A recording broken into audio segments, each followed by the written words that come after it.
Je crois qu'aujourd'hui, et nous sommes à la fin.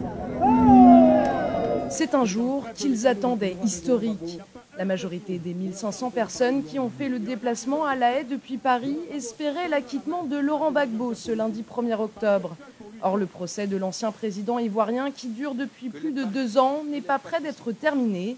Et cela ne suffit pas à décourager les milliers de partisans venus soutenir leur président. Je suis déçu, mais confiant, voilà, confiant. Vous voyez, ça fait plus de 7 ans que Laurent Gbagbo il est en prison. Hein. Alors si aujourd'hui il n'a pas été libéré, qu'il sera libéré en décembre. Bon, écoutez, je peux être patient. En même temps qu'on s'attend à ce qu'il soit acquitté, on s'attend aussi à ce que les magouilles continuent un peu quelque part. Mais dans tous les cas, il sera acquitté, forcément. Parce que s'il n'y a rien, s'il n'y a pas de preuves contre quelqu'un, on ne peut pas le condamner. L'ex-chef d'État ivoirien est emprisonné depuis 2011 dans la prison de La Haye aux Pays-Bas. Il est accusé de crimes contre l'humanité pendant la crise ivoirienne de 2010 qui a fait près de 3000 morts. En cause, la victoire des élections présidentielles revendiquées par les deux camps.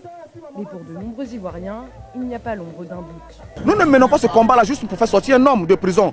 Parce que des personnes comme le président Laurent Gbagbo ont trouvé des milliers en Côte d'Ivoire. Mais il y a des événements qui sont passés en Côte d'Ivoire. Et nous avons intérêt à ce que la vérité soit sûre. Parce que le président Laurent Gbagbo est allé aux élections en 2010. Il a remporté les élections. Et la France a décidé de bombarder notre pays pour imposer son candidat. Et c'est cette vérité-là que nous voulons que le monde sache. Il faut dire que l'arrestation et l'extradition de Laurent Gbagbo aux Pays-Bas a été sujet de controverses. La France, après avoir publiquement soutenu le régime Gbagbo, sera finalement responsable de son arrestation. Quelques années plus tard, Mediapart révélait des échanges de mails entre l'actuel chef d'État ivoirien, Alassane Ouattara, des diplomates français et le procureur de l'époque, Luis Moreno Ocampo, en charge de l'accusation contre Laurent Gbagbo. Un procès jugé purement politique par les soutiens de l'ancien président. M. Ouattara a été installé au pouvoir par la France et certains pays qu'on résume sous le label de la communauté internationale parce qu'il y a des intérêts économiques, géostratégiques et politiques qu'il faut maintenir en Côte d'Ivoire et dans la sous-région, voire même au-delà. Donc c'est un calendrier judiciaire qui épouse le calendrier politique, qui est que pendant les 10 années de M. Ouattara, le président Gbagbo et le ministre Charles Blé Goudé doivent être à l'écart de la Côte d'Ivoire. Donc c'est purement politique, ça n'a rien de judiciaire. Quelle que soit la décision finale de la Cour pénale internationale, tous ici sont persuadés d'une issue favorable pour les deux accusés et certains se projettent déjà dans l'avenir.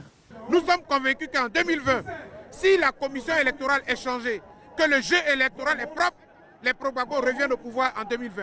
Et nous avons beaucoup d'espoir de façon à ce que nous puissions équilibrer notre pays parce que depuis 10 ans, avec M. Ouattara, les rebelles ont pris le pouvoir, ils ont marché sur les droits de l'homme, ils ont violé les droits de l'homme.